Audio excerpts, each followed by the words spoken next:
விதி ஒன்றை சந்தித்தேன் முதல் முதல் நேற்று.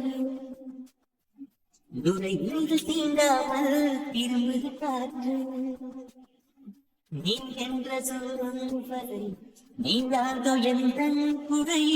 நான் என்ற நேரம் வரை உண்டாதோ உந்தன் மழை. ஓடோடி வாராயோ அன்பே அன்பே. இப்ப என்னென்ன பண்றது? என்ன பண்றதுன்னா எனக்கும் தான் தெரியல இப்ப என்ன பண்றதுன்னு. நம்ம நினைச்சு பார்க்காததான் நடந்துருச்சுல. ஆமாடா, ஆனா எங்க அப்பாவை பத்தி நான் இப்படிலாம் கொஞ்சம் கூட யோசிச்சு கூட பாக்கலடா. அண்ணாத்த இங்க பாருங்க, உங்க அப்பா பான் கிரிமினல், அதனால இப்படிதான் அவரு பண்ணுவாரு. எது எங்க அப்பா பான் கிரிமினலா? டேய் என்னடா சொல்ற? சரி விடு, உன்னோட பாஷையில கூட வச்சுக்கோ. என்ன, பான் பிசினஸ் மேன் கிரிமினல் அப்படி கூட வச்சுக்கோ. ஆக மொத்தத்துல அந்த ஆளு ஒரு கிரிமினல். டேய் இருந்தாலும் அந்த ஆளு இந்த ஆளுன்னா சொல்லாதடா. யோ, அந்த ஆளு பார்டரை தாண்டி ரொம்ப நேரம் ஆகுதியா? இன்னுமா அவர் நல்லவர் வல்லவர் நீ நம்பிட்டு இருக்க? நான் என்ன உனக்கு போன்ல விஷுவல் காமிச்சனா இல்ல படம் போட்டு ஏதாவது காமிச்சனா? நேரம் தானே கூட்டிட்டு போய் காமிச்சேன். இதுக்கப்புறம் நான் என்ன உங்ககிட்ட சொல்லு நீ எதிர்பார்த்துட்டு இருக்க? இல்லடா, இருந்தாலும் அவர் என்னோட அப்பா இல்ல. போடா என்ன? டேய் என்னடா, அண்ணனுக்கு மரியாதை கொடுறா. பின்ன என்னடா, நீ அப்பா கதையை பேசிட்டு உட்காந்துருக்க. எவ்வளவு பெரிய சம்பவம் நடந்திருக்கு, அதுக்கு காரணமே உங்க அப்பா தாங்கிற. பாவம் அப்பா அப்படி இப்படின்னு பேசுற. இப்ப நான் உங்ககிட்ட தெய்வங்கள் எல்லாம் தோற்றே போகணும் பாட்டு பாட ஒண்ணு நான் கூப்பிடல. என்ன, அம்மை போல நெஞ்சம் கொண்ட அண்ணன் தம்பி யாரும் இல்லைன்னு பாட்டு பாட கூப்பிட்டு இருக்கேன்டா, புரிஞ்சுக்கோ. நீ இந்த பாட்டை பாடு. என்ன, இப்ப இந்த பாட்டு தான் இங்க நீ பாடணும்.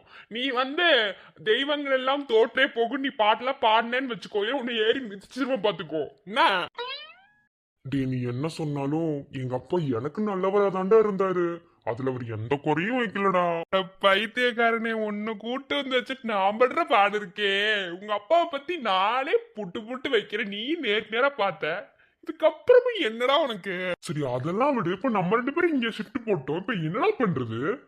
வைத்தியம் பார்க்க வேண்டிய டாக்டர் போதையில கிடக்குறான். வைத்தியம் பாதியில நின்று பேஷண்டா படுத்திருக்கான். இப்ப என்னடா பண்றது?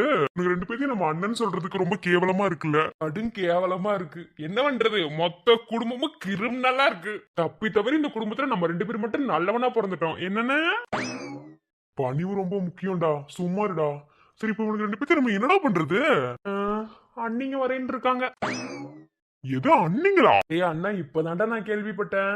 அவன் கல்யாணம் பண்ணி பிரிஞ்சிருக்கான், இவனும் கல்யாணம் பண்ணி பிரிஞ்சிருக்கான். பாத்தியா, குடும்பச்சாவம். கல்யாணம் பண்ண 2 பேருமே பொண்டாட்டி கூட வாழலடா, அதான்டா உண்மை. என்னது, கல்யாணம் பண்ண பிரிஞ்சிருவாங்களா? என்னடா சொல்ற? ஆமாடா, வேணா நீயே பாரு.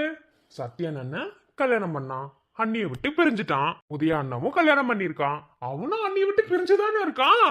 நான் என்ன நினைக்கிறேன்னா, நம்ம குடும்பத்துல யாரோ சாபம் விட்டுருக்காங்கன்னு நினைக்கிறேன்டா அண்ணா. கல்யாணம் ஆனதுக்கு அப்புறம் பொண்டாட்டியை விட்டு பிரிஞ்சிருவாங்க போல, அதான் உண்மை. டேய் அப்ப உண்மையாலுமே பொண்டாட்டி பிரிஞ்சிருவோமாடா? ஏன்டா அண்ணா, நீ யாரையாவது லவ் பண்றியா என்ன? அது இல்லையா, அதெல்லாம் இல்லடா, அதெல்லாம் இல்ல. நீ பொண்டாட்டிய பிரிஞ்சிருவோன்னு சொல்றீங்களா, அதனாலதான். இல்ல, யாரையும் லவ் பண்றேன்னு சொன்னியா அன்னைக்கு, அதான். இல்லையே, நான் யாருமே லவ் பண்ணலையே. ஆமாடா, பொண்டாட்டியை பிரிஞ்சிருவோம் தான் சாபம் விட்டுருக்காங்க. இப்ப ஆத்தில 1க்கு 2 எக்ஸாம்பிள் நம்ம கண்ணு முன்னாடி இருக்குடா. எக்ஸ்பெரிமெண்ட் சக்சஸ்டா. அதனால நீ நானும் கல்யாணம் பண்ணி கல்யாணத்துக்கு முன்னாடி பிரிவோமா இல்ல கல்யாணத்துக்கு பின்னாடி பிரிவோமா, அந்த மாதிரி எதுவுமே தெரியாம தானடா இருக்கும். நான் நினைக்கிறேன் நம்ம கல்யாணத்துக்கு முன்னாடி பிரிஞ்சிருவோம் தான் நினைக்கிறேன். ரைட்டு, கன்ஃபார்ம் எங்கேயோ சிக்கிருக்கான் பையன். டே அண்ணா, இருந்தாலும் கல்யாணத்துக்கு முன்னாடி பிரியிறோமோ இல்ல கல்யாணத்துக்கு பின்னாடி பிரியிறோமோ, இவனுங்கள மாதிரி அண்ணிய தொலைச்சிட்டு தேடலாம் கூடாது. எப்படி தேடக்கூடாது? நம்ம பொண்டாட்டில நம்ம கிட்ட சண்டை போட்டு பிரிஞ்சு போனா போறப்பே ஃபாலோ பண்ணி அட்ரஸ் தெரிஞ்சு வச்சுக்கணும். இவனுங்கள மாதிரி வருஷ கணக்குல பிரிஞ்சிருக்காம வார கணக்குல மட்டும் பிரிஞ்சிருந்து உடனே சேர்ந்துருவோம். என்ன அடே, அங்க ஒருத்த உசுருக்கு போராடிட்டு இருக்காண்டா, அவங்க கதைக்கு வேடா. டே அதான் சொல்றேன்டா அண்ணா, அண்ணிங்க வந்தாதான்டா தெரியும். ஒரு அண்ணி ட்ரீட்மெண்டால சரி பண்ணணும், ஒரு அண்ணி மனசால சரி பண்ணணும், அப்படின்னாதான் அவனுக்கு சரியாவானுங்க. இன்னொருத்தர அண்ணி ட்ரீட்மெண்ட் பாக்குறது சந்தேகம் தான். அண்ணி என்ன பண்றாங்கன்னு பாப்போம். ஏன்டா இப்படி சொல்ற? சத்தியன் என்ன பண்ணிட்டான்? அது அவ்வளவுதான், ஒண்ணும் பண்ண முடியாது. உண்மை அதுதான், உனக்கு தெரியாதுடா. அவனுக்கு ஒன்னா இருக்கும் போது என்னமா அடிச்சுக்குவானுங்க தெரியுமா, பிரிஞ்சிருக்கும் போது சொல்லவா வேணும். சரி அது இருக்கட்டும், திரும்பவும் கேக்குறேன், தப்பா நினைச்சுக்க மாட்டிய? அண்ணங்கிற லிமிட்டோட கேள்வி கேளு, கண்டிப்பா தப்பா நினைச்சுக்க மாட்டேன். கல்யாணம்னா கண்டிப்பா பிரிஞ்சிருவோமா என்ன? ஆமாடா, கண்டிப்பா பிரிஞ்சிருவோம். சரி, ஒரு சத்தியம் பண்ணு, கண்டிப்பா நீ லவ் பண்ணல. கண்டிப்பா இல்லடா. கன்ஃபார்ம் பண்ணிட்டு இனிமே பொண்ணுங்களை ஏறெடுத்து பார்க்கவே கூடாதுன்னு ஒரு முடிவுல இருக்கேன்டா நானு. ஆ, இந்த மொழிய பார்த்தா நம்ப முடியல, எந்த பக்கம் பார்த்தாலும் நம்ப முடியல. ஏன் என்ன பார்த்து எப்படி தெரியுது? எப்படின்னு தெரியல. சரி, அப்புறம் நான் சொல்றது கேளுடா அண்ணா. உன் அப்பாவை நினைச்சு ஃபீல் பண்ணாத, இவனுங்க ரெண்டு பேர்த்தையும் நினைச்சும் ஃபீல் பண்ணாத. நம்ம கடமை இவனுங்களை காப்பாத்தி கொண்டு வந்து போட்டுட்டோம். இதுக்கப்புறம் இவனுக்கு ரெண்டு பேரும் உயிர் பொழைக்கட்டுமா வேணாமான்னு அவன் பொண்டாட்டி வந்து முடிவு பண்ணிக்கிட்டோம். இதுல நம்ம தலையிட வேணாம் என்ன? டேய் அண்ணன் அப்படி மரியாதை இல்லாம பேசாத. நம்ம ரெண்டு அண்ணனும் பாவண்டா. ஏய், நீ ஒண்ணு ரெண்டு கிரிமினல் என்ன, பக்கா கிரிமினல். உங்க அப்பா பக்கா கிரிமினல், இவனுக்கு ரெண்டு பேரும் 90% கிரிமினல். இவங்க மூணு பேத்துக்கு எந்த விதத்திலயும் வித்தியாசம் கிடையாது. ஆனா நம்ம ரெண்டு பேரும் தான் 100% ரொம்ப ரொம்ப நல்லவங்க, தெரியுமா? ஓஹோ அப்படியா? ஆமாடா. ரெண்டு நல்லவங்களும் சேர்ந்து என்ன பண்ணிட்டு இருக்கீங்க?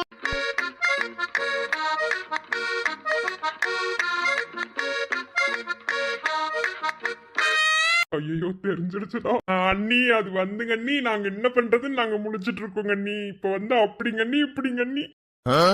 அண்ணி நான் சத்தியமா ஏதாவது பண்ணலாம் தான் அண்ணி சொன்னேன். இவன் தான் கேட்கல. தேவையில்லாததெல்லாம் பேசிட்டு டைம் ஒப்பேத்திட்டாங்க அண்ணி. உங்க பொண்டாட்டிங்களா வந்து காப்பாத்துறா இல்லைன்னா அவர் ரெண்டு பேரும் சாவட்டுன்னு சொல்லிட்டா அண்ணி.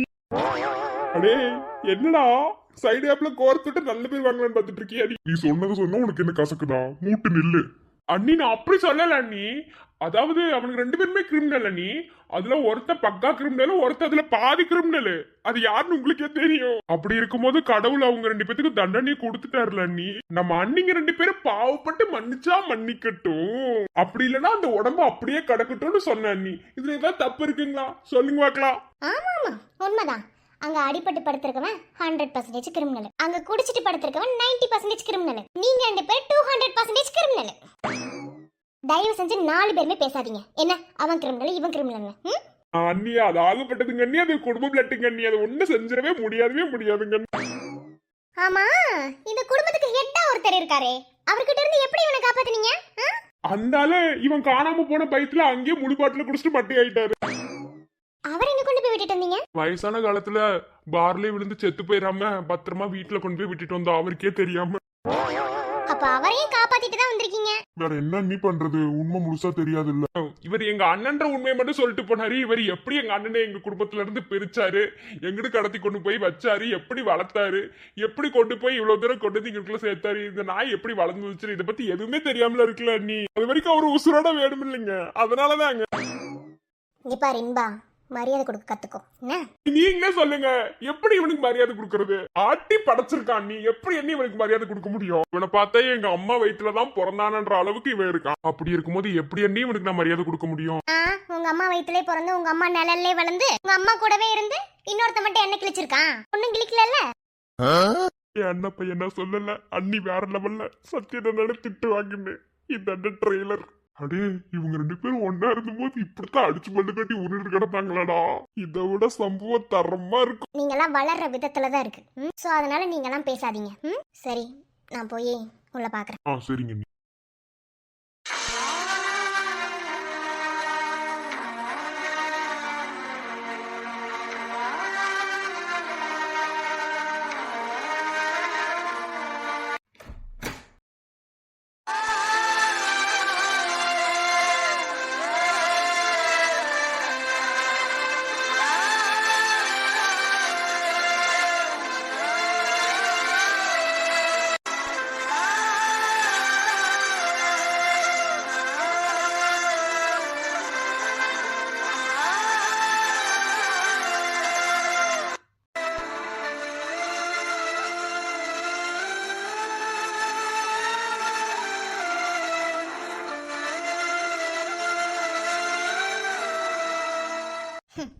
ஒண்ணுக்கு ஒண்ணுன்னு யாருன்னே தெரியாம மோதிட்டு கிடந்திருக்குங்க. ஆனா ரெண்டு பேருமே ஈக்குவலா தான் மோதினீங்க. ஒருத்தனுக்கு ஒருத்தன் தோத்தவன் இல்ல. அப்படி இருக்கும்போது இவனுக்கு ரெண்டு பேரும் அண்ணன் தம்பியா இருக்கிறதுல அப்படி ஒன்றும் பெரிய ஷாக் இல்ல.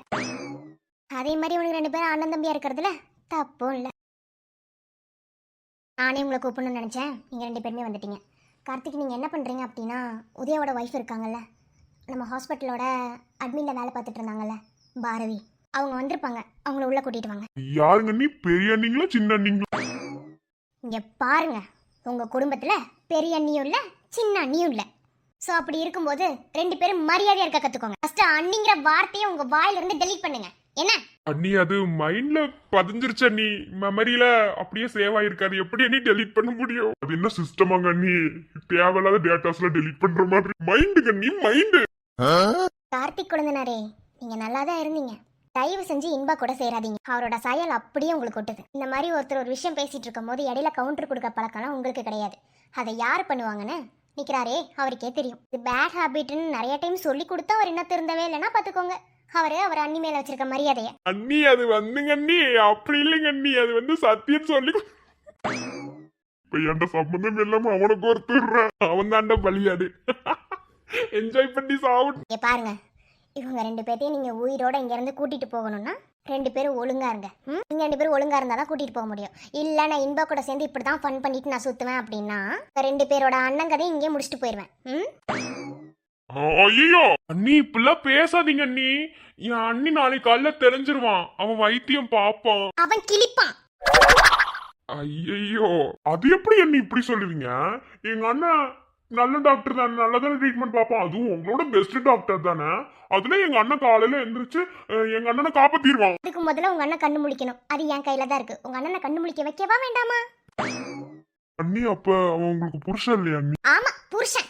புருஷனா இருந்து கிழிச்சான், இப்ப உங்களுக்கு அண்ணனா இருந்து கிழிக்கிறான். இன்னும் என் மாமனாருக்கு வாரிசா இருந்த ஹாஸ்பிட்டல் வச்சு கிழிச்சான். அப்படி இருக்கும்போது இப்ப அவன் எந்திரிச்சுதான் கிழிக்கிறேன் கிழிக்க போறான். அப்படித்தானே?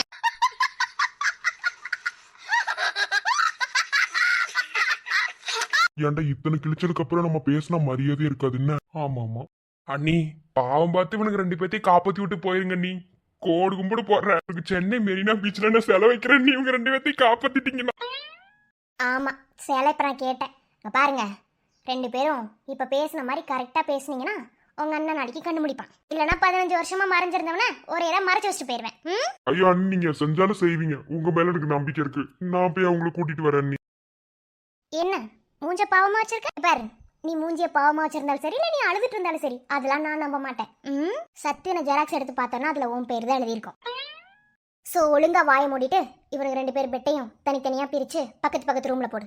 அண்ணி அது வந்துங்கண்ணி சின்ன வயசுல இருந்து பிரிஞ்சிருந்துட்டாங்க, இப்ப ரெண்டு பேரும் ஒன்னா இருக்கட்டுமே. இங்க பாரு, இப்பதான் சொன்னேன், நீ குஷி பட கிளைமாக்ஸ் எல்லாம் ஓட்ட தேவையில்ல. அறியாதே தூக்கிட்டு போய் அவனை பக்கத்து ரூம்ல போடு. நான் இவனுக்கு ட்ரீட்மெண்ட் பார்க்கணும். அண்ணி சின்ன வயசுல இருந்து தொப்புள் கொடி மூலமா பிரிஞ்சிருந்த இவங்கள ஹார்ட் மூலியமா கனெக்ட் பண்ணலாம். நீ என்னதான் பக்கத்துலயே படுத்திருக்கட்டும். இங்க பாருன்பா, கார்த்திகிட்ட என்ன சொன்னேன்னு உனக்கு கேட்டுச்சுல, புரிஞ்சதுல? இவனுக்கு ரெண்டு பேர்த்தையும் நான் காப்பாத்தணும்னா பக்கத்து ரூம்ல வை. உங்க அண்ணன் சத்தியனை தூக்கிட்டு போய் அந்த ரூம்ல போடு. இல்ல இவனுக்கு ரெண்டு பேர்த்தையும் கொல்லணும் அப்படின்னா இங்கே வை. 5 நிமிஷத்துல இவனுக்கு கதையை முடிச்சிட்டு நான் கிளம்பி போயிட்டே இருக்கேன். எப்படி அண்ணி? இப்ப நான் இவரை எப்படி கீழே உருட்டி கொண்டு போய் பக்கத்து ரூம்ல போடுறேன்னு மட்டும் பாருங்க நீ. இப்ப பாருங்க நீங்க.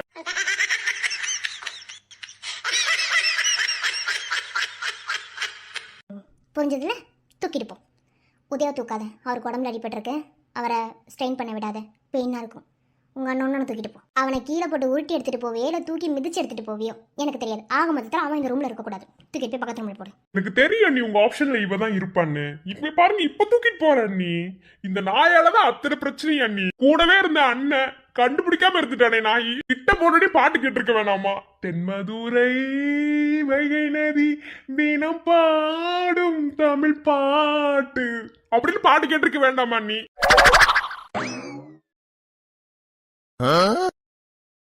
ஏய் இன்பா, என்ன பண்ணிட்டு இருக்க நீ? இல்ல நீ எனக்காச்சும் உதயானங்கிட்ட பக்கத்துல போகும்போது தென்மதுரை வைகை நதின்னு பாட்டு கேக்குதான்னு பார்த்தா நீ.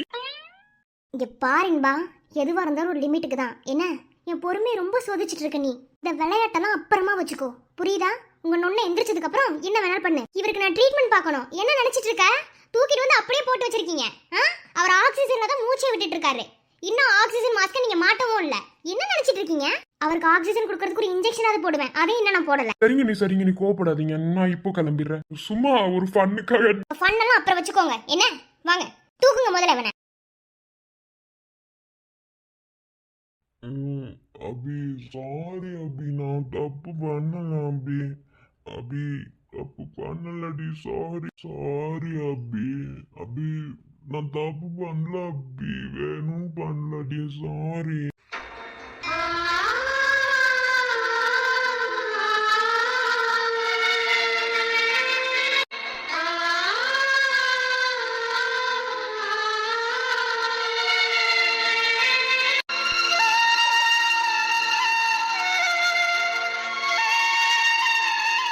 தூக்கிட்டு போங்க என்பா.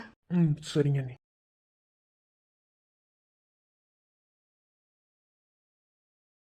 என்ன இன்ஜெக்ஷனை காணும் மேம்? வாங்க பாரதி. ம் உதயக்கு தான் ட்ரிப்ஸில் இன்ஜெக்ஷன் ஏற்றிட்டு இருந்தேன், செக் பண்ணிட்டு இருந்தேன். அங்கேருந்து அவங்க ஆக்சிஜன் மாஸ்க் கூட போடாமல் கூட்டிகிட்டு வந்தாங்கல்ல, ஸோ ஆக்சிஜன் நார்மலாக இருக்கிறதுக்காக இன்ஜெக்ஷன் போட்டிருக்கேன். சரிங்க மேம். பாரதி, தெரியாமல் நடந்த தப்பு தான், தெரிஞ்சு யாரும் தப்பு பண்ணல. சத்தி எனக்கு முன் கோவம் வரும்னு எனக்கு தெரியும் பாரதி. ஆனால் அந்த கோவம் இவ்வளோ தூரம் வரும், அது இவ்வளோ தூரம் பாதிப்பை ஏற்படுத்துன்னு நான் எதிர்பார்க்கல. ஸோ நடந்த தப்பு எல்லாத்துக்கும் சத்தியன் தான் காரணம்னு எனக்கு தெரியும். உதயா ரெக்கவர் ஆனதுக்கப்புறம், சத்தியன் கண்ணு முடிச்சதுக்கப்புறம் நீ சத்தியனுக்கு என்ன பனிஷ்மெண்ட் கொடுத்தாலும் அவன் கண்டிப்பாக அதை ஏற்றுப்பான். இல்லை நீ சத்தியன் மேலே கேஸே ஃபைல் பண்ணணுன்னாலும் தாராளமாக பண்ணிக்கோ. ஏன்னா உதயா உன் புருஷனை சத்தியன் அடித்ததுனால தான் இவ்வளோ பெரிய பிரச்சனையும் வந்துச்சு. ஸோ நீ என்ன பண்ணாலும் அவன் எந்த கேள்வியும் கேட்க மாட்டான். நான் உன் கூட சேர்ந்து பார்த்ததுக்கான சாட்சியாக கூட இருப்பேன். ஆனால் உதயாவுக்கு எதுவும் ஆகாது, நான் பார்த்துக்கிறேன். உதயாவை காப்பாற்றி உன் கையில் ஒப்படைக்கிறது நான் முன்னே சொன்ன மாதிரி நீ நல்லவனா திருத்தி கொடுன்னு என்கிட்ட கேட்டேன்.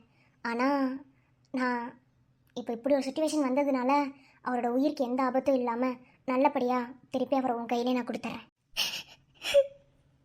அல்லாத பாரதி, தயவு செஞ்சு அல்லாத. இப்போது நீ மட்டும்தான் சப்போர்ட்டாக இருக்கணும். உதயா இப்போ ரெக்கவர் ஆயிட்டாரு, தலையில் அடிபட்டிருக்கு, கொஞ்சம் ஒரு மாதிரி மயக்க நிலையில இருக்காரு, அவ்வளோதான். எதுக்கும் நீ ஸ்ட்ரெஸ் ஆகாத, டிப்ரெஷன் ஆகாத. உதயாவுக்கு ஒன்றும் ஆகாது. எனக்கு தெரியும் பாரதி, உனக்கு உதயா தான் எல்லான்னு. அவரை நீ வெறுத்தாலும் வச்சாலும் அவருக்குள்ளே நீ வாழ்ந்துட்டு தான் இருக்க, அதே மாதிரி உனக்குள்ளே அவர் வாழ்ந்துட்டு தான் இருக்காரு. ஸோ அதனால் அண்டர்ஸ்டாண்ட் பண்ணிக்க முடியும். நீ ஒன்றும் ஃபீல் பண்ணாத. அப்புறம் பாரதி, நீ இன்னொரு விஷயமும் தெரிஞ்சுக்கணும். உதயாவும் சத்தியனும் வேற வேற கிடையாது. அவங்க 2 பேரும் அண்ணன் தம்பிங்க. அபி டாக்டர்? ஆமாம் பாரதி, அவங்க 2 பேரும் அண்ணன் தம்பி. அந்த உண்மை இப்போதான் எங்களுக்கே தெரிய வந்துச்சு. அண்ணன் தம்பினே தெரியாமல் இவங்க 2 பேரும் மோதி இருக்காங்க. அது நினைக்கும் போது வேடிக்கையாக தான் இருக்குது. உதயாவை வேற ஒருத்தவங்க தூக்கிட்டு போய் வளர்த்துருக்காங்க. அவங்க பண்ண பிளான் தான் எல்லாமே. ஸோ அதுக்கு சத்தியனோட பெரியப்பா தான் உடந்தையாக இருந்திருக்காங்க. எனக்கு ஸ்டார்டிங்லேருந்தே தெரியும் மேம், உதயாவோட அப்பா அவர் கிடையாது, யாரோ அவரை வச்சு ப்ளேம் பண்ணுறாங்கன்னு என்னால் அண்டர்ஸ்டாண்ட் பண்ணிக்க முடிஞ்சுது. நான் உதயா கிட்ட அந்த டீட்டெயிலை பற்றி கேட்கும் போதெல்லாம் உதயா அதை ஸ்கிப் பண்ணிட்டாரு. அதான் பாரதி, உதயா கிட்ட டீப்பாக பழகுன உனக்கு தெரிஞ்சிருக்கு உதயாவோட அப்பா அவர் கிடையாதுன்னு. மற்றபடி சத்தியனை உனக்கு தெரியாததுனால நீ கனெக்ட் பண்ணி பார்க்கல, அதான் உண்மை. ஹாஸ்பிட்டலில் இன்னும் கொஞ்ச நாள் உதயா இருந்திருந்தா கூட உதயா பற்றின அத்தனையுமே நம்ம கண்டுபிடிச்சிருந்துருக்கலாம். ஆனால் அதுக்குள்ளே என்னென்னமோ ஆகி இப்போ இப்படி ஒரு நிலைமை ஆயிடுச்சு. நல்லபடியாக சேர வேண்டிய அண்ணன் தம்பி இப்போ ரத்த வர அளவுக்கு நடந்துருச்சு. ஸோ நீங்கள் ஃபீல் பண்ணாதீங்க. நான் இப்போது 50% எஃபெக்ட் தான் போடுறேன் பாரதி. நான் கஷ்டப்படுறேன், நீங்கள் கஷ்டப்படுறீங்க அப்படின்னு இது எல்லாத்தையும் தாண்டி உதயா சின்ன வயசுலேயே இறந்துட்டார் அப்படின்னு தான் அந்த குடும்பத்தில் நினச்சிட்ருக்காங்க. அதுதான் அந்த குடும்பத்துக்கு ரொம்ப பெருசாக இருக்குது. உதயா அந்த குடும்பத்தில் எந்த அளவுக்கு முக்கியன்றது எனக்கு தெரியும் பாரதி. உங்களுக்கு இப்போ தெரிஞ்சிருக்கும் சத்தியனோட ஒய்ஃப் யாருன்னு. நானே வெளிப்படையாக சொல்கிறேன், நான் தான் சத்தியனோட ஒய்ஃப். அப்படி இருக்கும்போது அந்த வீட்டுக்கு வாழ்ந்த மருமகளா எனக்கு தெரியும்ல. நீங்கள் அந்த வீட்டுக்குள்ளே நுழைஞ்சிங்க அப்படின்னாலே உதயா இறந்துட்டாரு அப்படிங்கிறதுனால, சொல்லப்போனால் சில வீட்டில் இறந்து போன குழந்தைங்களோட எந்த திங்ஸுமே வச்சுருக்க மாட்டாங்க. ஆனால் அந்த வீட்டில் இறந்து போன உதயா இருக்கார்ல, இறந்து போயிட்டு தான் அவங்க நினச்சிட்ருக்காங்க. அவரை பற்றின அத்தனை திங்ஸையும் வீட்டில் ஃப்ரேம் பண்ணி மாட்டி வச்சுருக்காங்க. சொல்லப்போனால் அந்த வீட்டில் உள்ள பெரிய ஃபோட்டோவே அந்த திங்ஸ் தான்.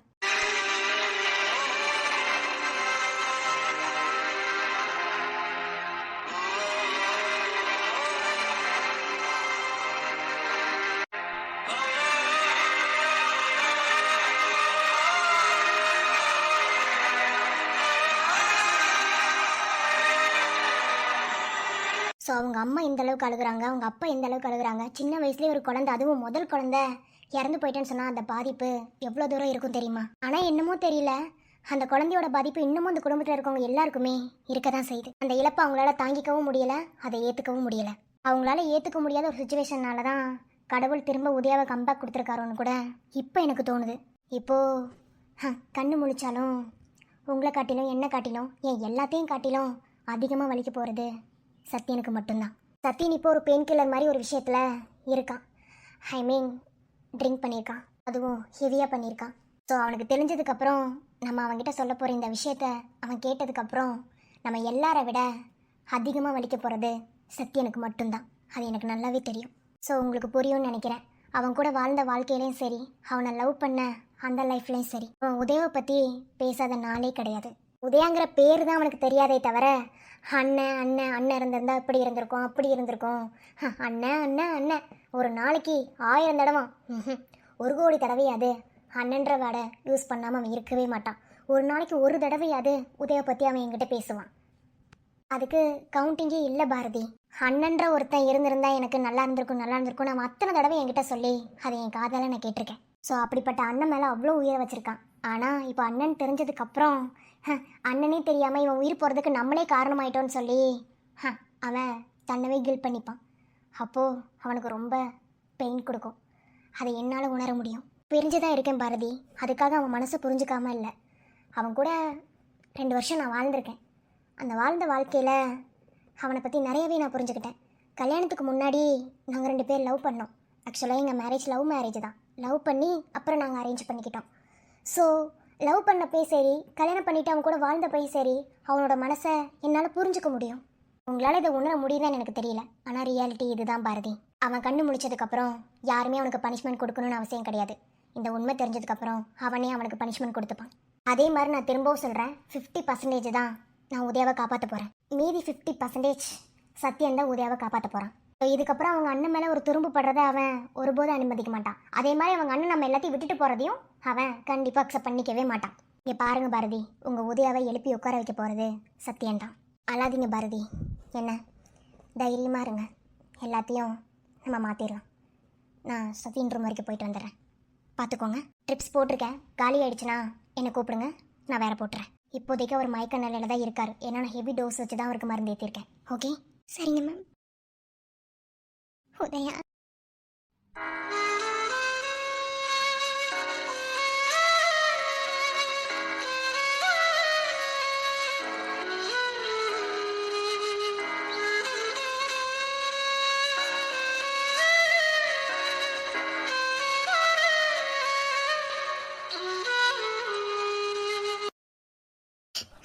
உதயா, உதயா.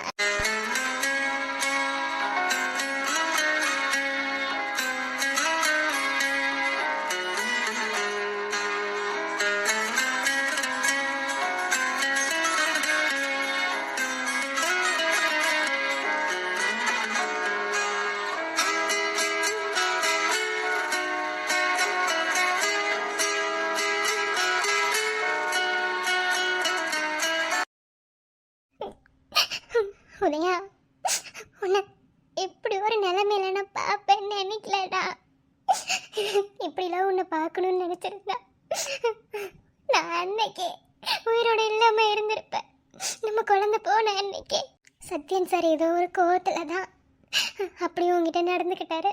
நீயும் அப்படி நடந்துக்கிட்ட. நீ எனக்கு தெரிஞ்சு நல்லவனா வந்தா போதும் தான் நினைச்சனே தவிர உன்னை இப்படி படுக்க போட நான் விரும்பலடா. உனக்கு நல்லாவே தெரியும் என் ஃபேமிலி பேக்ரவுண்ட் என்னன்னு. ஆனா அப்படிப்பட்ட என்னவே நீ மாத்திட்டடா. நீனா எனக்கு எவ்வளோ பிடிக்கும் தெரியுமா? எந்த பொண்ணுமே இப்படிலாம் பண்ணிருப்பாளான்னு எனக்கு தெரியல. ஆனா உன் கண்ணை மட்டுமே நம்பி உன் கூட ஒரு நாள் வாழ்ந்திருக்கேன்டா. நம்ம லைஃப் மட்டும் ஏன் உதயா அப்படி நடக்குது? எனக்கு காலையில் நினைச்சு நான் கவலைப்பட்டதே கிடையாது. ஆனால் உன்னை பார்த்ததுக்கு அப்புறம் எனக்கு கால் வேணும். உன் கூட உன் பழைய பாரதியா நான் வாழணும். யாரும் தொந்தரவு பண்ணக்கூடாதுன்னு அவ்வளோ சந்தோஷமா ஒவ்வொன்னையும் மனசுக்குள்ள நினைக்கிறேன். ஆனால் நீ ரொம்ப அயோக்கியனா மாறி உன்னையும் கஷ்டப்படுத்திக்கிட்டே என்னையும் கஷ்டப்படுத்தி உன்னை சுற்றி இருக்கவங்களையும் நீ கஷ்டப்படுத்திட்டடா உதயம். இப்போ நீயும் சத்யன் டாக்டரும் கூட பிறந்த அண்ணன் தம்பிங்க.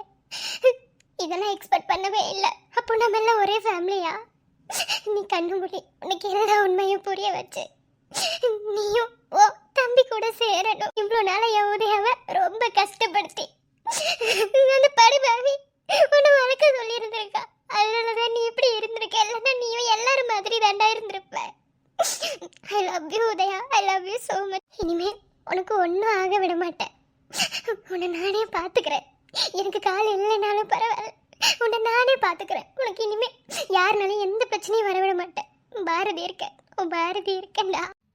வீழின் அந்த தேடலும் அலையும் உந்தன் நெஞ்சமும் புரிந்தாலே போதுமே.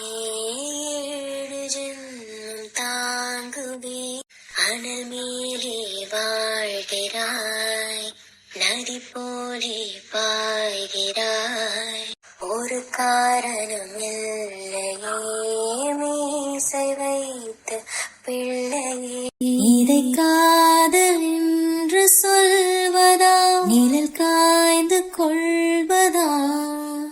தினம் கொள்ளும் இந்த பூமியில் நீ வரம் தரும் இடம் உனக்கென மட்டும் வாழும் இதயமடி உயிருள்ள வரை நானும் அடிமையடி.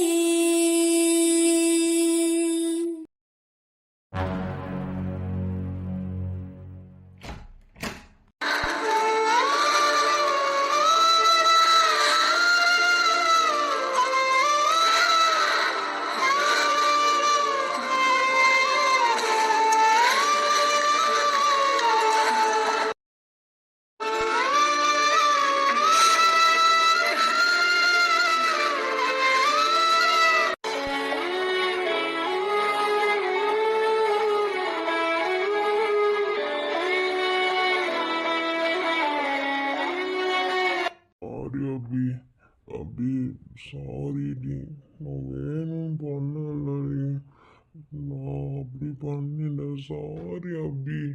அபி பட்டுவ மன்னி அபி, உன் பட்டு பாவம் இல்லையா?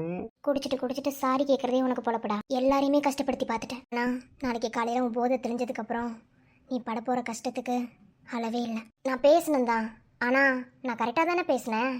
நான் பேசினதில் ஒன்றும் தப்பு இல்லையே. நீ ஏன்டா புரிஞ்சுக்காம இப்போ வரைக்கும் எல்லாத்தையும் உன்னோட போக்கிலே பண்ணிகிட்ருக்க. உன்னோட அவசரத்தினாலையும் உன்னோட முன்கோவத்தினாலையும் யாருக்கிட்டையும் நீ டிஸ்கஸ் பண்ணாததுனாலையும் இப்போ உன் லைஃப்பில் நிறையா விஷயம் நடந்துட்டுருக்கு. இப்போ அதெல்லாம் கூட விடு. நாளைக்கு காலையில் நீ என்ன பண்ண போகிற சத்யன்? நீ எப்படி இதை ஃபேஸ் பண்ண போகிற? அண்ணனே தெரியாமல் அவங்கிட்ட நீ மோதியிருக்க. நாளைக்கு இது தெரிய வரும்போது நீ என்ன பண்ண போகிற? எப்படி இதை நீ ஹேண்டில் பண்ண போகிற? இதை ஹேண்டில் பண்ணுற அளவுக்கு உனக்கு தெம்பு இருக்கா, இல்லை தைரியம் தான் இருக்கா? சத்தியமாக சொல்கிறேன், நீ உடஞ்சிருவேன். எனக்கு அது தெரியும். நீ எமோஷ்னலாக ரொம்ப வீக்குங்கிறது எனக்கு தெரியும். பட் நாளைக்கு விடிகிற பொழுது எப்படி இருக்க போகுதுன்னே தெரியல சத்யன்.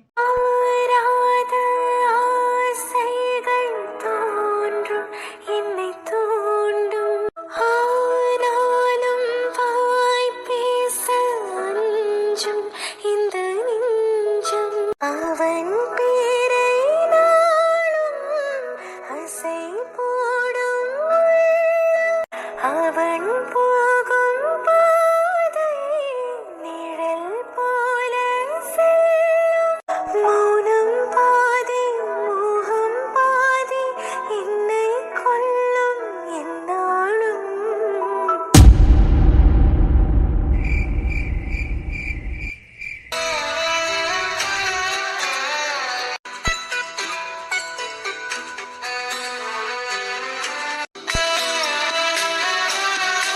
குட்டி, உனக்கு என்ன பிரச்சனை? இப்போ எதுக்கு நீ சம்மந்தமே இல்லாமல் அழுதுட்டு இருக்க? நானும் நீ வீட்டுக்கு வந்ததுலேருந்து பார்க்குறேன் அழுதுகிட்டே தான் இருக்கேன். ஃபர்ஸ்ட் எங்க சூப்பர் மார்க்கெட் வந்துட்டு நீ எங்கே போன? அதுக்கு முதல்ல பதில் சொல்லி. இப்போ எதுக்கு நீ அழுதுகிட்டு இருக்க? எனக்கு அழணும் போலே இருக்கு. அதான் குட்டி, என்ன காரணம்னு சொல்லு. காரணம் இல்லாமல் யாராவது அழுவாங்களா? ஆனால் நான் அழுகிற அழுகைக்கு மட்டும் காரணமே இருக்காது. காரணம் இருந்தாலும் அதுக்கு பதில் கிடைக்காது. எனக்கு அழுகழுகியா வருது. ஏய், என்னடி நீ இப்படி அழுதுட்டு இருந்தா என்ன குட்டி? காரணம் இல்லாமல் யாராவது அழுவாங்களா? எனக்கு புரியுது. என்னாச்சு? அப்பா ஞாபகமா? ஆமா, உன்கிட்ட கேள்வி கேட்ட மட்டும் நீ பதில் சொல்லிடுவியா? நீ போ. இந்த உலகத்திலே அன்னைக்கு யாருன்னா அது நான் தான்.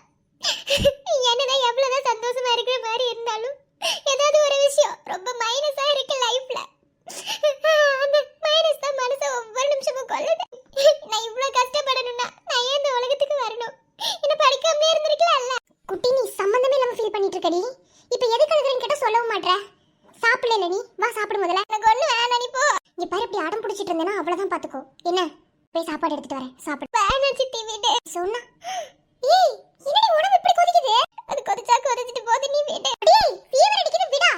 நீ ஒரு நிமிஷம் விடு. நான் போய் இன்ஜெக்ஷன் எடுத்துட்டு வரேன். ஒண்ணு வேணாம், நீ வீடு. எனக்கு எதுவுமே பிடிக்கல. நான் அப்படி என்ன தப்பு பண்ணிட்டேன்? எனக்கு எதுக்கு இவ்ளோ பெரிய தண்டனை? இந்த அம்மா என் அப்பா யாருன்னு சொல்லவே மாட்டேங்குது. அவரு என்ன தேடி வரல, என்ன ஏன் அவரு பார்க்கல? அப்போ அவர் என்னைய பார்க்க கூடாதுன்றதுல அவ்வளோ உறுதியா இருக்காருல்ல? இல்ல நான் இருக்கிறது தான் அவருக்கு தெரியுமா தெரியாதா? ஏன் சித்தி, நான் உங்ககிட்ட ஓப்பனா கேக்குறேன், நிஜமாவே அப்பாவை பத்தி உனக்கு தெரியாதா? சொல்லு சித்தி. இல்ல குட்டி, எனக்கு எதுவும் தெரியாது. யார்கிட்ட கேட்டாலும் இப்படியே சொல்லுங்க. என்ன, யாருமே உண்மையை சொல்லிடாதீங்க. கடைசி வரைக்கும் குட்டிங்கிற கேரக்டர் அழுதுட்டே இருக்கணும் இல்லையா? மத்தவங்க கிட்ட வேணா சந்தோஷமா இருக்க மாதிரி இருக்கலாம், பட் பர்சனல் லைஃப்ல நான் அழுதுட்டே தான் இருக்கணும். என்னதான் ஒரு குழந்தைக்கு அம்மா இருந்து எல்லாமே பாத்துக்கிட்டாலும் ஒரு பொண்ணுக்கு கண்டிப்பா அப்பாங்கிற கேரக்டர் வேணும். அவர் நல்லவரா இருந்தாலும் கெட்டவரா இருந்தாலும் அவர் அப்பா. அப்பா இல்லாம ஒரு பொண்ணால எப்படி இருக்க முடியும்? அது ஏன் எங்க அப்பாவுக்கு புரியல. இப்ப ஏன் எங்க அம்மா என்னை இவ்ளோ காயப்படுத்துது, இவ்ளோ கஷ்டப்படுத்துது? நான் கஷ்டப்படுறேன்னு எங்க அம்மாக்கு தெரியும். தெரிஞ்சிருந்தும் என் அப்பாவை கண்ணுல காட்ட மாட்டேங்கிறாரு. நான் நினைக்கிறேன் என் அப்பா இந்த ஊர்லவே எங்கேயோ இருக்காருன்னு. குட்டி உண்மைதான். எனக்காவது ஒரு நாள் நான் கண்டுபிடிப்பேன். கண்டுபிடிக்காமலாம் நான் இருக்க மாட்டேன். என்ன பாரு, நீ தேவையில்லாம எதையும் பேசாத.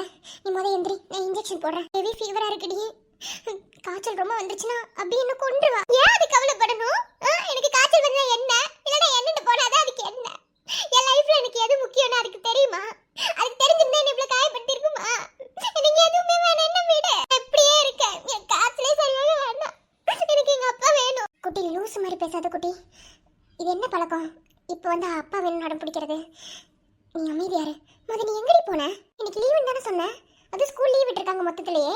அப்புறம் எங்க போன நீ? போயிட்டு வந்ததுல இருந்து அப்படி பிஹேவ் பண்ற. என்ன ஏது எனக்கு தெரியல. நீ ஒரு நிமிஷம் எந்திரி. ஆனா சித்தி அமைதியாரு.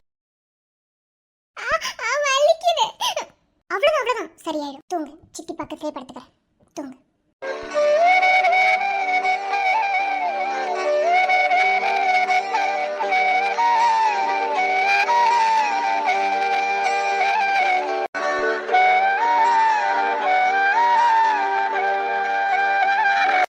ஹாஸ்பிட்டல் போயிருப்பாளோ? அப்பா அப்பான்னு இவ்வளோ தூரம் கேட்குறா அப்படின்னா ஒரு வேளை கண்டிப்பாக ஹாஸ்பிட்டலுக்கு தான் போயிருக்கணும். அங்கே போய் மாமா வெளியே பார்த்துருப்பாளா? அக்கா என்ன வீட்டுக்கு வராமல் இருக்கா? அக்கா தான் கூப்பிட்றா. அக்கா சொல்லுக்கா. ஷமி என்ன பண்ணுற? சும்மா தாக்கா இருக்கேன். ஏன் என்ன நீ வீட்டுக்கு வரல? எவ்வளோ டைம் ஆயிடுச்சு, ஏன் வரல? இல்லை, இன்னைக்கு நான் வீட்டுக்கு வர்றது கொஞ்சம் ரிஸ்க் தான். ஸோ இன்னைக்கு ஹாஸ்பிட்டலில் கொஞ்சம் ஹெவி ஒர்க் இருக்குது. அதனால இன்னைக்கு ஹாஸ்பிட்டலே ஸ்டே பண்ணலான்னு இருக்கேன். நீ பார்த்துக்கோ என்ன. அப்புறம் குட்டி எங்கே இருக்கா? நான் அவளை பற்றி தான் உங்ககிட்ட சொல்லணும்னு இருந்தேன். என்னன்னு தெரில, ஓன்னு அழுகுறா. என்ன காரணம்னு கேட்டால் சொல்ல மாட்டேங்கிறா. அவளுக்கு அழுது ஃபீவர் வந்துருச்சு. சரி ஃபீவர் இன்ஜெக்ஷன் ஒன்று போட்டு டேப்லெட் கொடுத்து தூங்க வச்சிருக்கேன். தூங்கிட்டு இருக்கா. ஃபீவரா? என்னடி சொல்கிற? ஆமாக்கா, அழுது அவளுக்கு ஜுரம் வந்துடும்ல, அதான் இப்போ தூங்கிட்டு இருக்கா. என்ன மருந்து கொடுத்த? நார்மலாக அவளுக்கு ஃபீவர் வரும்போது என்ன மருந்து வச்சு கொடுப்போமோ அதுதான் இன்ஜெக்ஷன் ஏற்றினேன். சரி ஓகே. ரொம்ப அதிகமாக டோஸ் வச்சியா? இல்லைக்கா, அதெல்லாம் வைக்கல. அதிகமாக வச்சிடாத, அவளுக்கு ஃபிக்ஸ் வந்துடும், உனக்கு தெரியும்ல. நான் அதெல்லாம் வைக்கல. எனக்கு என்ன தெரியாதா? அதெல்லாம் எதுவும் வைக்கல. அவள் இப்போ தான் தூங்கிட்டு இருக்கா. இவ்வளோ நேரம் அடம் பிடிச்சிட்டு அழுதுட்டு இருந்தா. என்ன பிரச்சனை? ஹாஸ்பிட்டலுக்கு வந்தாளா? அதான் நான் அப்புறமா சொல்கிறேன். இங்கே பாரு, அவள் எந்திரிச்சாலும் சரி அவளை வீட்டை விட்டு எங்கேயும் அனுப்பாத. வீட்டிலே வச்சுக்கோ. நாளைக்கு காலையில் நான் வந்துடுவேன். சரிக்கா, நான் பார்த்துக்கிறேன். சாப்பிட்டியா? இன்னும் இல்லடி, கொஞ்சம் பிஸியாக இருக்கேன். மெதுவாக சாப்பிட்டுக்கிறேன். சரி ஓகே, அவளை பார்த்துக்கோ என்ன. ஃபீவராக இருக்கும்போது நைட்டில் ரொம்ப சினுங்குவா, தூங்க மாட்டா, அடிக்கடி எந்திரிப்பா. பக்கத்துலேயே கூடவே பக்கத்தில் படுக்க வச்சு பார்த்துக்கோ என்ன. என்னால் இப்போ வர முடியாத சுச்சுவேஷன், என்னால் நானே வந்து அவளை கேர் பண்ணிப்பேன். பார்த்துக்கோடி. நீ சொல்லி தரணுமா? உன் அளவுக்கு இல்லைனாலும் ஏதோ என்னால் முடிஞ்ச அளவுக்கு என் பொண்ணு எனக்கு பார்த்துக்க தெரியும். நான் பார்த்துக்கிறேன், நீ பார்த்துரு. சரிடி, பாய். சரிக்கா. என்னாச்சுமா? குட்டிக்கு காய்ச்சலா? ஏதோ மருந்துல எடுத்துக்கிட்டு இருந்தேன். ஆமாப்பா, என்னன்னே தெரியலப்பா. நாங்கள் சூப்பர் மார்க்கெட் போயிட்டு வந்ததுக்கப்புறம் அவள் எங்கேயும் போனா, போயிட்டு திரும்பி வரும்போது அப்படியே அழுதுகிட்டே வந்தா. என்ன ஏதுன்னு அப்பவே கேட்டு எதுவும் சொல்லல. இப்போ அழுதாலும் எனக்கு ஜுரமே வந்துருச்சு.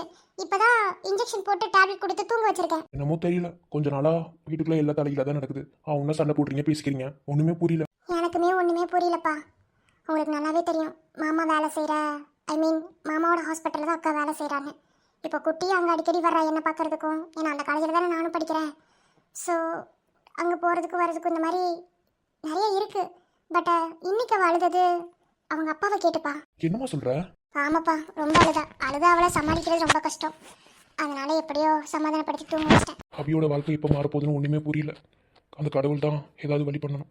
சரி, இன்னைக்கு அபி என்ன வரமாட்டேன்னா? ஆமாப்பா, ஹாஸ்பிட்டல் ஏதோ ஒர்க் இருக்கான், அதனால அதை முடிச்சுட்டு தான் வரணும்னு சொன்னான். இன்னைக்கு நைட்டு வந்தாலும் தான் வருவேன்னு சொன்னான். ஸோ குட்டியை பார்த்துக்க சொன்னான். சரிம்மா, அவன் எந்திரிச்சிருவா, நீ கூடி இருந்து பார்த்துக்கோ என்ன. சரிப்பா. நீங்கள் சாப்பிடலையா? நான் சாப்பிட்டுக்கிறேம்மா, நீ போய் அவளை தூங்க வை. சரிப்பா.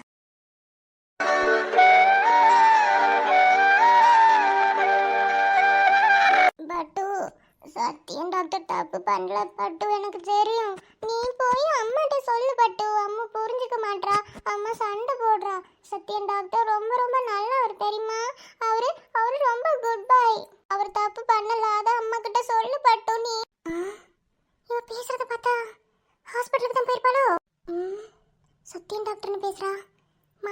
வைக்க சொல்றா? அப்ப அவளுக்கு என்ன தெரியுமா? சத்தியம் டாக்டர்லாம் சொல்றா. இதுக்கு அக்கா வந்தாதான் ஒரு முடிவு கிடைக்கும். சரி பாப்போம்.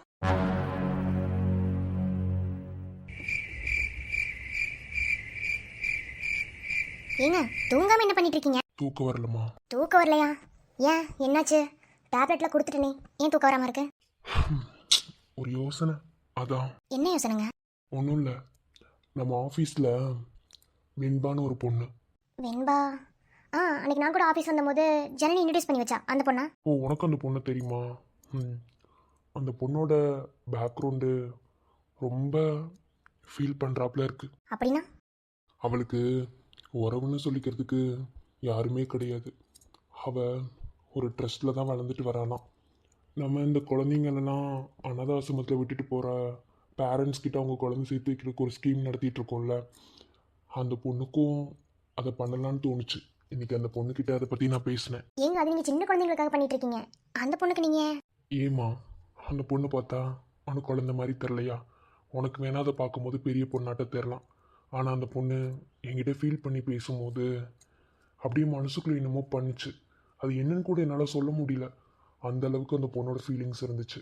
அந்த பொண்ணுக்கு எப்படியாவது அவங்க அப்பா அம்மா கண்டுபிடிச்சி கொடுத்துடணும். அப்போனா தான் என் மனசு நிம்மதியாகும். ஏங்க நீங்கள் இவ்வளோ ஃபீல் பண்ணுறீங்க, அந்த பொண்ணு அப்படி என்ன பண்ணிட்டா? அதான் எனக்கும் தெரியல, அப்படி என்ன பண்ணான்னு எனக்கும் புரியல. ஆனால் அந்த பொண்ணுக்கு ஏதாவது நல்லது பண்ணணும்னு தோணுச்சு. நீங்கள் ஒன்றும் கவலைப்படாதீங்க, சீக்கிரமாக அவங்க அப்பா அம்மாவை கண்டுபிடிச்சி அந்த பொண்ணை அவங்க அப்பா அம்மா கூட சேர்த்து வச்சிருங்க. யாரை பற்றி பேசிட்டு இருக்காங்க ரெண்டு பேரும்? ஏதோ அப்பா அம்மா கூட சேர்த்து வைங்கலாம் பேசுகிறாங்க. யாரா இருக்கும்? ஒருவேளை அப்பா ஒரு ட்ரஸ்ட் வச்சிருக்காரே, அந்த ட்ரஸ்ட்ல இருக்க குழந்தைங்கள பற்றி பேசுவாங்களோ? அதை பற்றி எதுக்கு இவங்க ரெண்டு பேரும் இங்கே பேசணும்? ஒன்றுமே புரியலையே. நீங்கள் இது வரைக்கும் இந்த மாதிரி சொன்னதே கிடையாது. இந்த அளவுக்கு அந்த பொண்ணுக்காக நீங்கள் ஃபீல் பண்ணுறீங்க அப்படின்னா உங்கள் மனசு எந்த அளவுக்கு உடஞ்சிருக்குன்னு எனக்கு புரியுது. கண்டிப்பாக அந்த பொண்ணை அவங்க அப்பா அம்மா கூட சீக்கிரமாக சேர்த்து வச்சிடலாம். நீங்கள் கவலைப்படாதீங்க.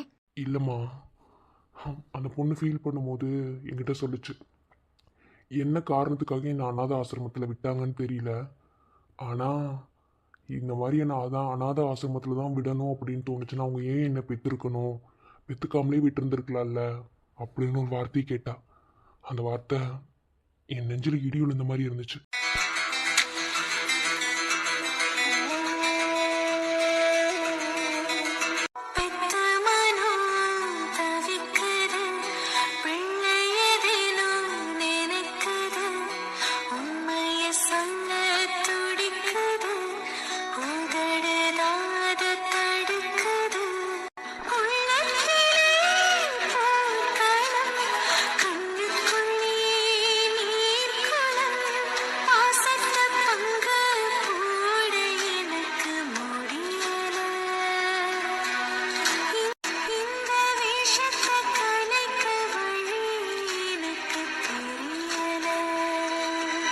என்னடி சொல்கிற? யமுனி, என் லைஃப்பில் இப்படி ஒரு சோகமான விஷயம் இருக்குன்னு எனக்கு ஆறுதல் சொல்கிறதுக்கு உன்னை தவறையோ இல்லை இந்த அம்மாவை தவறையோ யாருமே முன்னே வந்ததில்லைல்ல. ஆனால் ஃபர்ஸ்ட் ஆஃப் ஆல் முத ஒரு மனுஷன், அதுவும் நல்ல மனுஷன், எனக்கு நல்லது செய்யணும்னு நினைக்கிறாரு. ஸோ அதனால தான் உங்களால் முடிஞ்சால் எனக்கு கண்டுபிடிச்சி கொடுங்க சார்னு சொல்லிட்டேன். லூஸு, அது எப்படி? இவ்வளோ வருஷம் உன் அப்பா அம்மா யாருன்னே தெரியாமல் திடீர்னு அவர் எப்படி கண்டுபிடிச்சி சொல்லுவார்? சின்ன குழந்தைக்கெல்லாம் அது ஓகே. ஆனால் உங்கள் அப்பா அம்மா கிடைச்சா எனக்கு சந்தோஷம் தான், இல்லைன்னு சொல்லலை.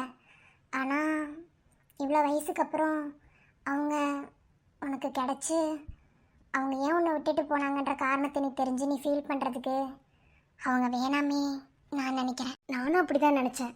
ஆனால் தெரிஞ்சுக்கலாம், தப்பில்லை. தெரிஞ்சுக்கிட்டு ஒரு கொஸ்டின் கேட்கணும். அந்த கொஸ்டினை கேட்டுட்டேன்னா என் மனசாரிடும். என்னமோ சொல்கிறேன். சரி, ஓகே, பார்ப்போம்.